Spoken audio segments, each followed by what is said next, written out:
الحمد لله نحمده ونستعينه ونستغفره ونؤمن به ونتوكل عليه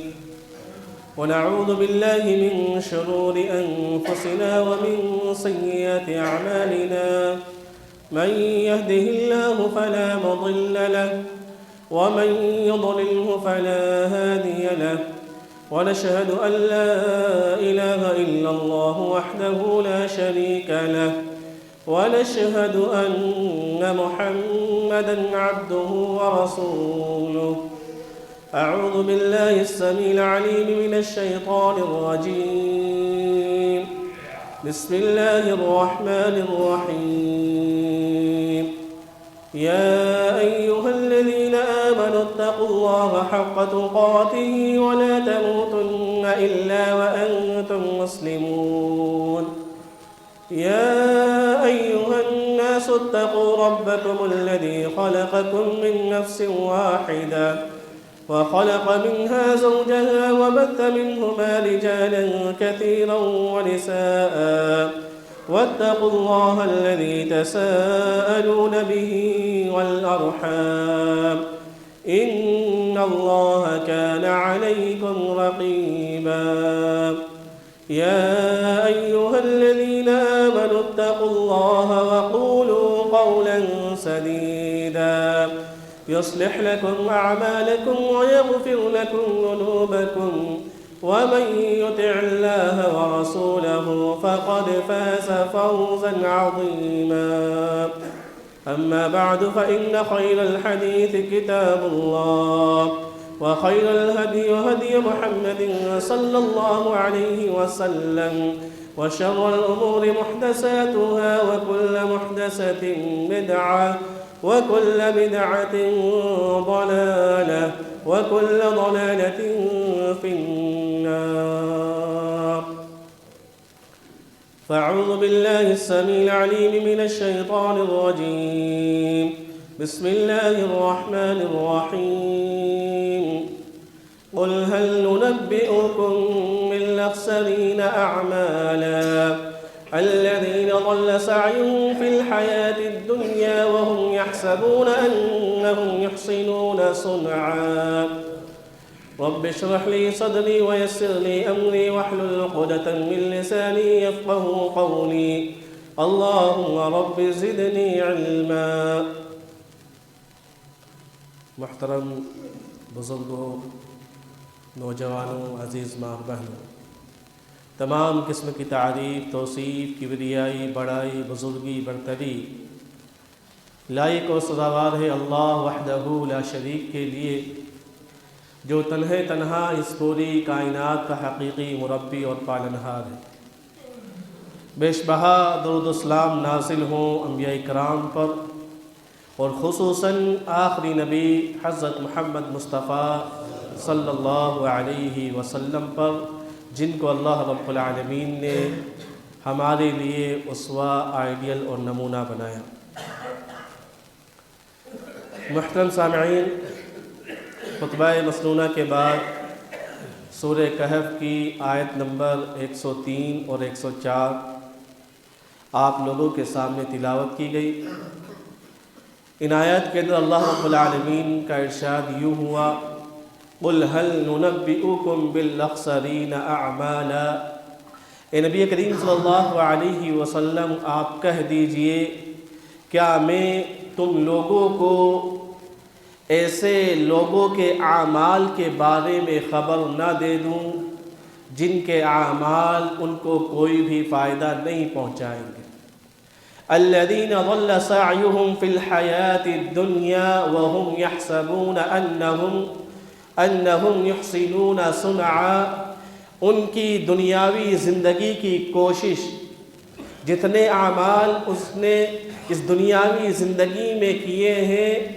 ضل سعیہم، وہ سب کے سب بیکار چلے جائیں گے۔ وانہم یحسنون صنعا،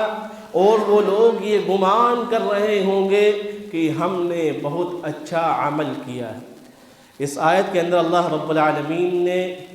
ایسے لوگوں کا تذکرہ فرمایا ہے جو عمل کر کر کے تھک چکے ہوں گے، لیکن ان کا عمل ان کو فائدہ نہیں پہنچائے گا۔ یہ کون لوگ ہیں جن کو ان کا عمل فائدہ نہیں پہنچائے گا؟ تو سب سے پہلے وہ لوگ ہیں جو ایمان سے خالی ہیں، جن کے پاس ایمان کی دولت نہیں ہے۔ وہ چاہیں کہ جتنے نیک اعمال کر لیں، جتنی اچھائیاں کر لیں، ان کا یہ عمل اللہ رب العالمین کی بارگاہ میں ان کو فائدہ نہیں پہنچائے گا۔ صحابہ اکرام نے نبی کریم صلی اللہ علیہ وسلم سے عبداللہ بن جدعان کے بارے میں پوچھا کہ اللہ کے رسول صلی اللہ علیہ وسلم وہ تو بڑا ہی نیکوکار آدمی تھا، لوگوں کے ساتھ بھلائیاں کیا کرتا تھا، لوگوں کے ساتھ اچھا سلوک کیا کرتا تھا۔ تو نبی کریم صلی اللہ علیہ وسلم نے فرمایا، ہاں اے میرے صحابہ، وہ ضرور بھلائیوں کے کام کرتا تھا، لیکن اس نے کبھی بھی اپنی زندگی میں اللہ رب العالمین کی عبادت نہیں کی، اللہ رب العالمین سے دعائیں نہیں کی، اللہ رب العالمین کی توحید کا اقرار نہیں کیا۔ اس کی وجہ سے اس کے تمام اعمال برباد ہو جائیں گے، اس کا یہ عمل اس کو کوئی بھی فائدہ نہیں پہنچائے گا۔ دوسرے وہ لوگ ہیں جو ایمان والے ہیں، اپنے آپ کو مسلمان کہتے ہیں، اپنے آپ کو ایمان والا کہتے ہیں، لیکن ان کے عمل میں اخلاص نہیں ہے، ان کے عمل میں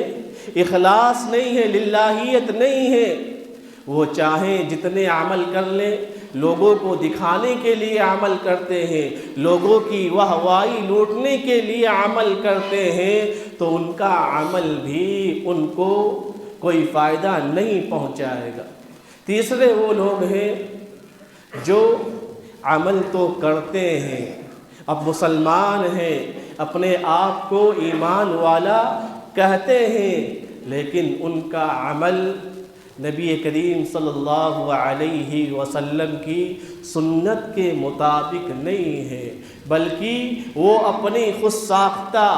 بدعات کے ذریعہ سے، اپنی طرف سے بنائے ہوئے اعمال کے ذریعہ سے، یا لوگوں نے جو اعمال وضع کیے ہیں، جو اعمال اپنی طرف سے گھڑ لیے ہیں، ان کے اوپر عمل کرتے ہیں اور سنت کی مخالفت کرتے ہیں۔ ایسے لوگوں کے عمل بھی اللہ رب العالمین کے یہاں قبول نہیں ہوتے۔ ایسے لوگوں کے تعلق سے اللہ رب العالمین نے فرمایا، قُلْ هَلْ نُنَبِّئُكُمْ بِالْأَخْسَرِينَ أَعْمَالًا، اے لوگوں کیا میں تم لوگوں کو ایسے لوگوں کے بارے میں نہ بتا دوں جو عمل کرنے کے باوجود بھی خسارے میں ہوں گے، ان کی زندگیاں عمل کرتے ہوئے گزر جائے گی، ان کے مال عمل کرتے ہوئے گزر جائیں گے، لیکن اللہ رب العالمین فرماتا ہے کہ ان کے اعمال ان کو فائدہ نہیں پہنچائے۔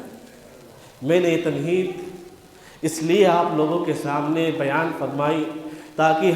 ہم کو اور آپ کو یہ بات سمجھ میں آ جائے کہ کن لوگوں کے اعمال اللہ کی بارگاہ میں قبول نہیں ہوتے۔ پہلا کافر، دوسرا جو اپنے آپ کو مسلمان کہتا ہے، ایمان والا کہتا ہے، لیکن عمل اللہ کے لیے نہیں کرتا ہے، لوگوں کو دکھانے کے لیے عمل کرتا ہے، ریاکاری کرتا ہے۔ اور تیسرا وہ آدمی جو اپنے آپ کو مسلمان تو کہتا ہے اور اچھی نیت سے عمل کرتا ہے، سوچتا ہے کہ میں اچھا کام کر رہا ہوں، حالانکہ وہ کام نبی کریم صلی اللہ علیہ وسلم کی سنت کے مطابق نہیں ہوتا ہے۔ تو یہ تین قسم کے لوگ ہیں جن کی عبادتیں، جن کے اعمال کل قیامت کے دن ان کو فائدہ نہیں پہنچائے گا۔ محترم سامعین، شعبان کا یہ مہینہ چل رہا ہے اور آج شعبان کی 15 تاریخ ہو چکی ہے۔ اس مہینے کی فضیلت کے تعلق سے نبی کریم صلی اللہ علیہ وسلم سے صرف اتنا ثابت ہے کہ اس مہینے کے اندر تمام سال کے اعمال اللہ رب العالمین کی بارگاہ میں پیش کیا جاتا ہے۔ صرف یہ فضیلت نبی کریم صلی اللہ علیہ وسلم سے ثابت ہے، اور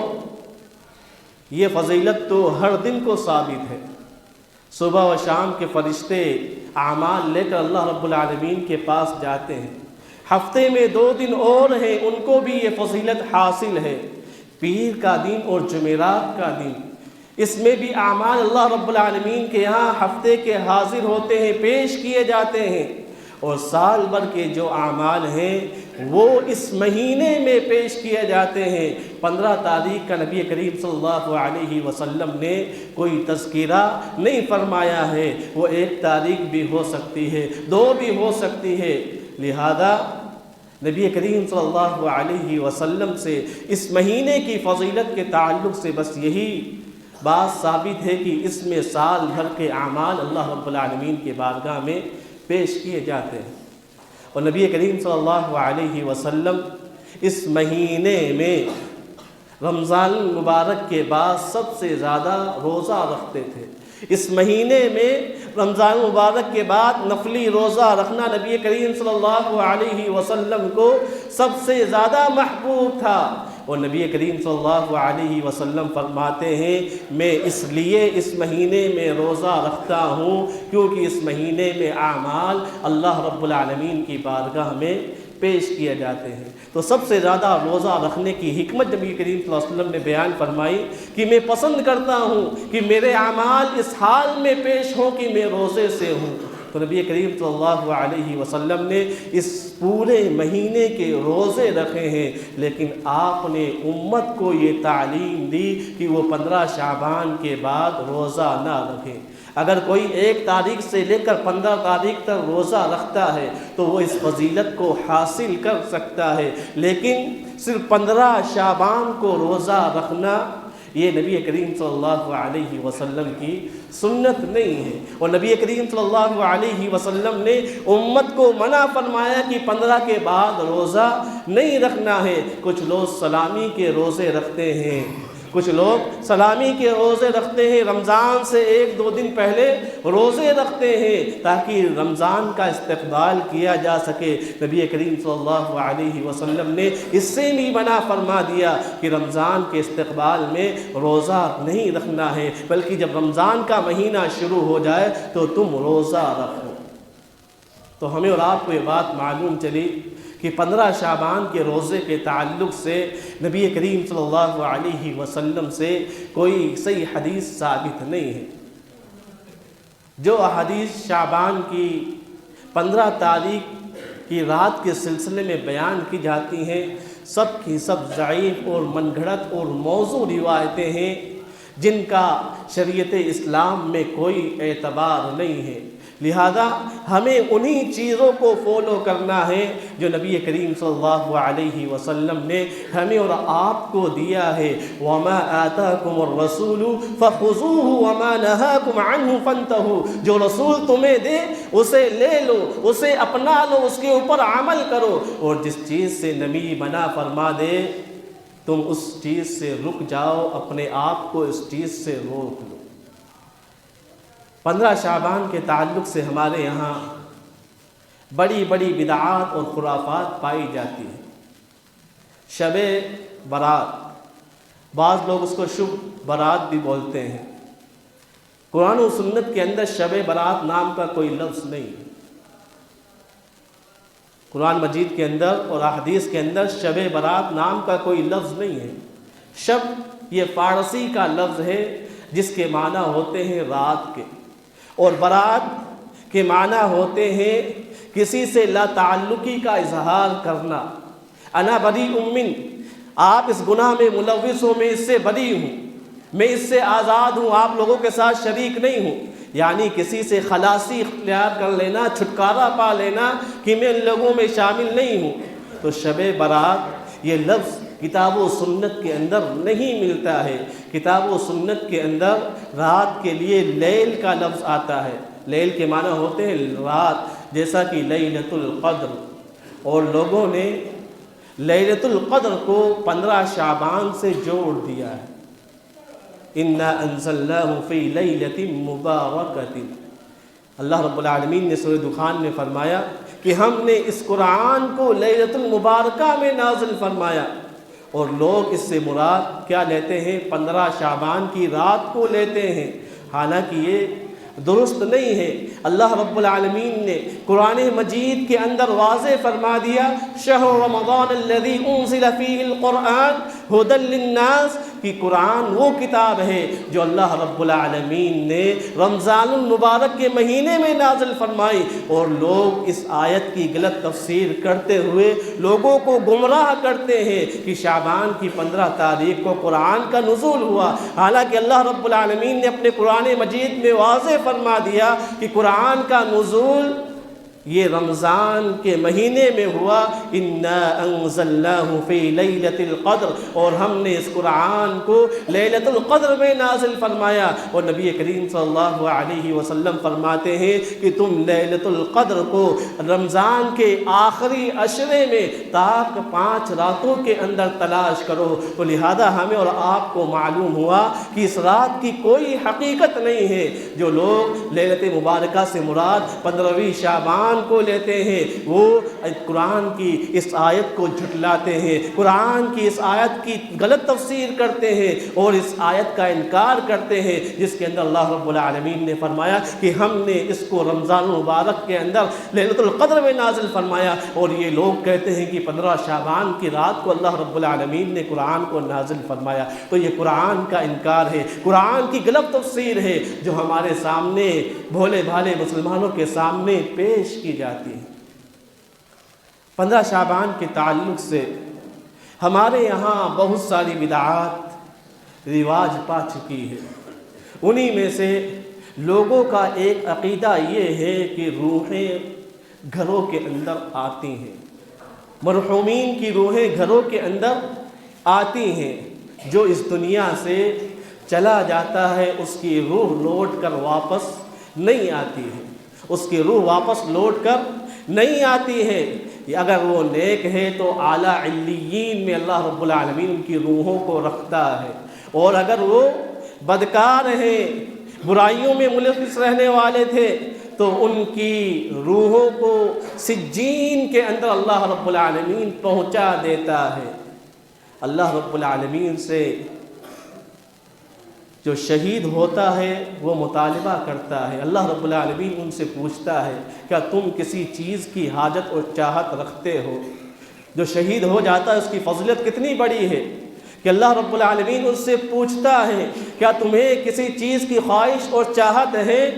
تو کہتے ہیں کہ ہمیں دنیا کے اندر واپس بھیج دیا جائے تاکہ ہم تیرے دین کے لیے لڑیں، تیرے دین کو بلند کرتے ہوئے، اعلیٰ کلمت اللہ کو بلند کرتے ہوئے، نبی کریم صلی اللہ علیہ وسلم کی احادیث کو لوگوں تک پہنچاتے ہوئے شہید ہو جائیں، تیرے دین کو لوگوں تک پہنچاتے ہوئے شہید ہو جائیں۔ اے اللہ رب العالمین ہمیں دنیا میں واپس بھیج دے تاکہ ہم تیرے راستے میں شہید ہو جائیں۔ اللہ رب العالمین ان سے بھی کہہ دیتا ہے کہ اب تمہیں دنیا میں جانے کی ضرورت نہیں ہے۔ اللہ رب العالمین ان روحوں کو پرندوں کی شکل میں جنت کے اندر چھوڑ دیتا ہے، جنت کے اندر چھوڑ دیتا ہے، جو شہید کی روحیں ہوتی ہیں، اور جنت میں جہاں سے چاہتی ہے وہ چگتی ہے اور کھاتی اور پیتی ہے۔ تو شہید جس کی فضیلت اتنی بڑی ہے اس کو اس دنیا کے اندر آنے کی، ان کی روحوں کو اللہ رب العالمین نے اس دنیا کے اندر آنے کی اجازت نہیں دی ہے۔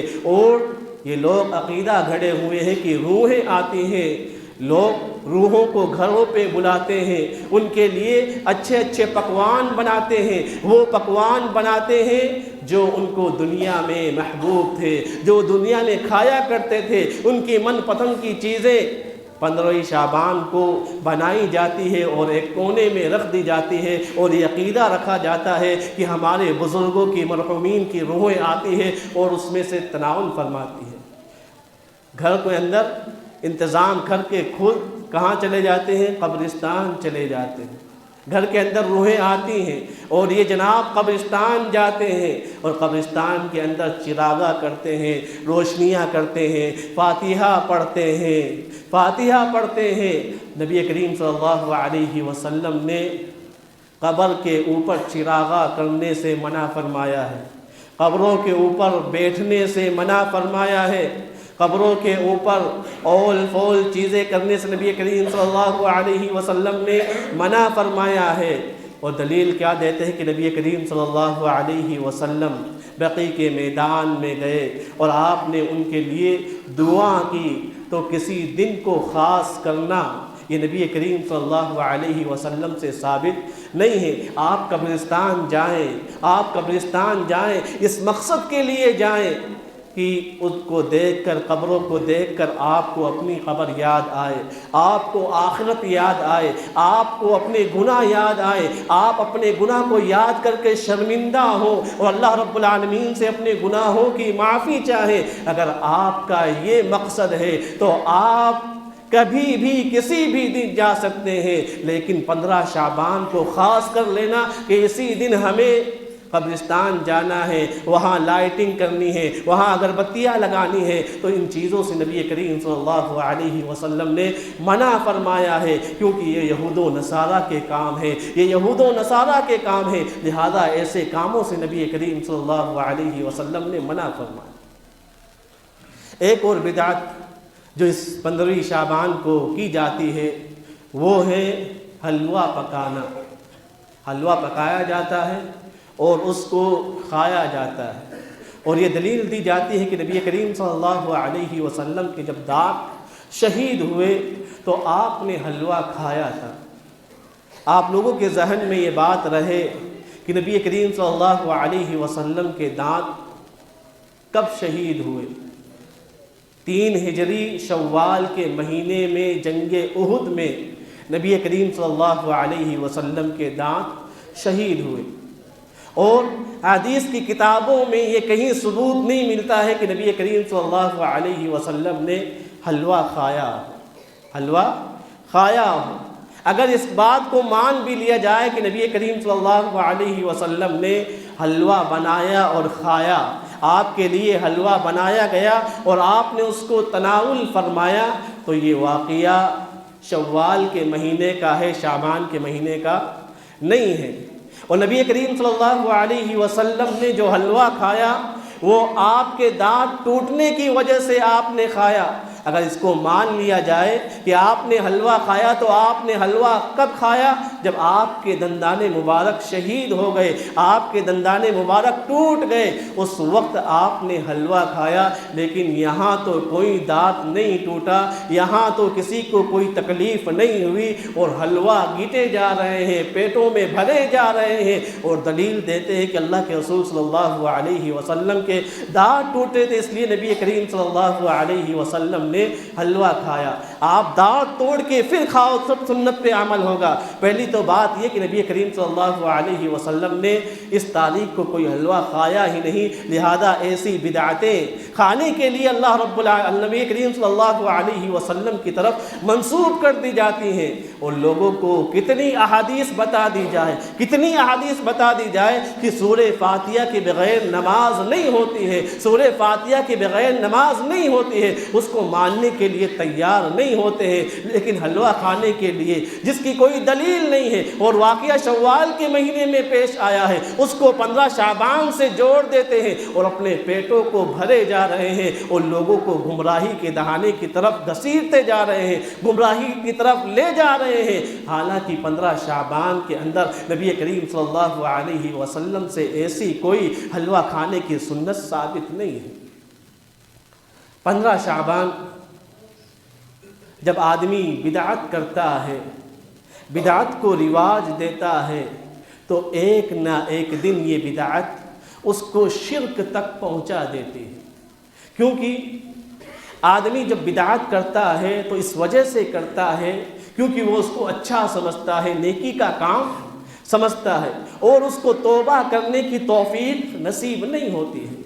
اور جب آدمی بدعتوں کے اوپر عمل کرتا رہتا ہے تو ایک دن ایسا آتا ہے کہ وہ شرک تک پہنچ جاتا ہے اپنی اس بدعت کی وجہ سے۔ آپ نے قوم نوح کے بارے میں سنا ہوگا کہ سب سے پہلے شرک وہیں سے شروع ہوا، شرک کی ابتدا وہیں سے ہوئی۔ نبی کریم صلی اللہ علیہ وسلم فرماتے ہیں کہ قوم نوح کے 5 لوگ، ود، سوا، یغوث، یعوق، نسر، یہ نیک لوگ تھے۔ جب یہ مر گئے، ان کی وفات ہو گئی، تو شیطان نے ان کی اولادوں کو ورغلایا، پھسلایا کہ تم اس کے اسٹیچو بنا لو، تم ان کے اسٹیچو بنا لو، تصویریں بنا لو۔ چنانچہ انہوں نے اس بدعت کو ایجاد کیا، اسٹیچو بنائے، ان سے دعائیں نہیں کرتے تھے، ان کی عبادت نہیں کرتے تھے۔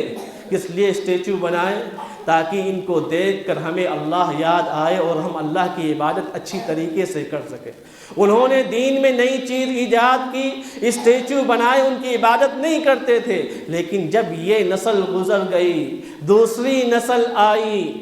تو شیطان ان لوگوں کے پاس آیا اور کہا کہ تمہارے باپ دادا ان کی عبادت کرتے تھے، یہ اسٹیچو آپ نے بنائے ہیں، ان کی عبادت کرتے تھے، لہذا تم بھی اس کی عبادت کرو۔ تو انہوں نے پہلے اسٹیچو بنایا، بدعت ایجاد کی، اور پھر اس کے بعد میں وہ شرک تک پہنچ گئے، ان کی عبادت کرنے لگے۔ اور آج ایک قبری بھی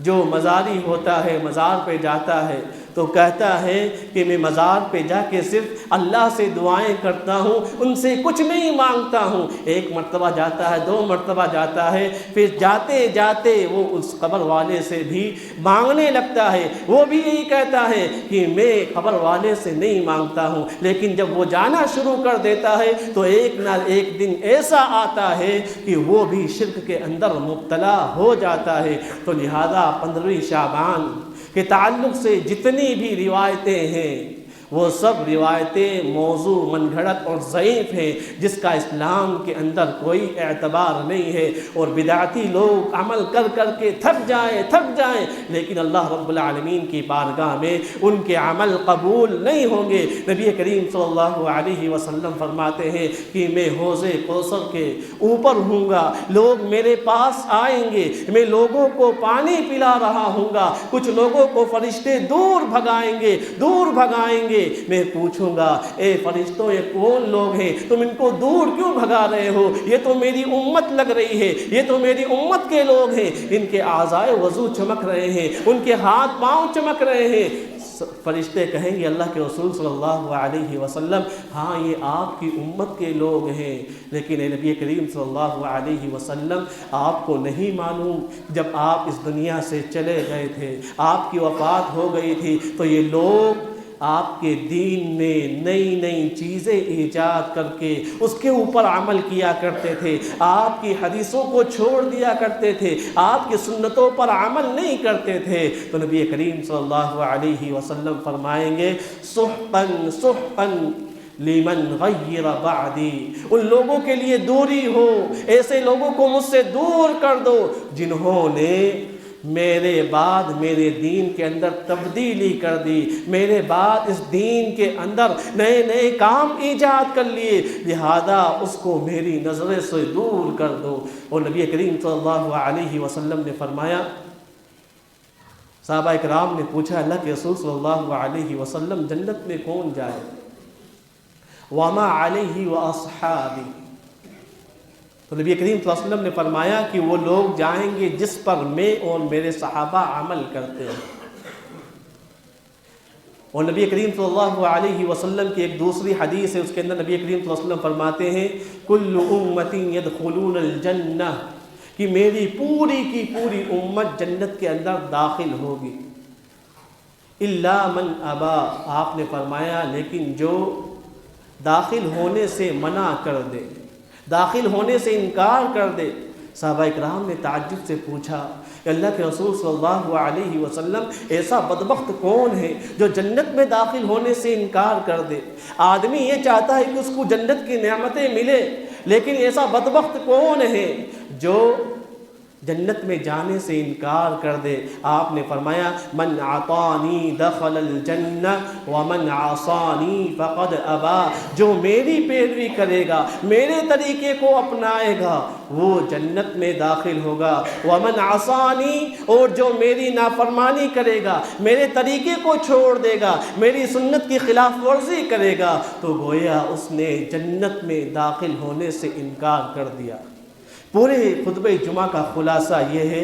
کہ اس مہینے میں جو عبادت نبی کریم صلی اللہ علیہ وسلم سے ثابت ہے وہ روزہ رکھنا ہے، اور امتیوں کو آپ نے 15 شعبان کے بعد روزہ رکھنے سے منع فرما دیا، اور صرف 15 شعبان کا روزہ رکھنا یہ بھی نبی کریم صلی اللہ علیہ وسلم سے ثابت نہیں ہے، اور نہ ہی آپ کے اصحاب جو آپ کے اوپر اپنی جانوں کو نچھاور کرتے تھے، آپ جو حکم دیتے تھے اس کے اوپر عمل کرتے تھے، ان پاک باز ہستیوں سے بھی صرف 15 شعبان کے روزے کی کوئی حقیقت اور کوئی حیثیت ثابت نہیں ہے۔ اور جو خرافات آج کل معاشرے میں عام ہیں، ان خرافات سے، ان بدعات سے ہمیں اپنے آپ کو بھی بچانا ہے، اپنے محلے والوں کو بھی بچانا ہے۔ ان بدعات سے ہمیں پورے معاشرے کو، پورے مسلمانوں کو بچانا ہے، کیونکہ بدعات ایک ایسی چیز ہے، ایک ایسی چیز ہے کہ آدمی اس کو نیک کام سمجھ کر کرتا ہے، اور جب آدمی کسی چیز کو نیک کام سمجھ کر کرتا ہے تو اس کو توبہ کی توفیق نصیب نہیں ہوتی ہے، وہ اس سے توبہ نہیں کرتا ہے۔ تو لہذا معاشرے کو ان بدعات اور خرافات سے بچانے کی اشد ضرورت ہے، تاکہ کل قیامت کے دن انہیں خسارہ اٹھانا نہ پڑے، تاکہ کل قیامت کے دن وہ کفِ افسوس نہ ملے کہ ہم نے پوری زندگی عمل کیا،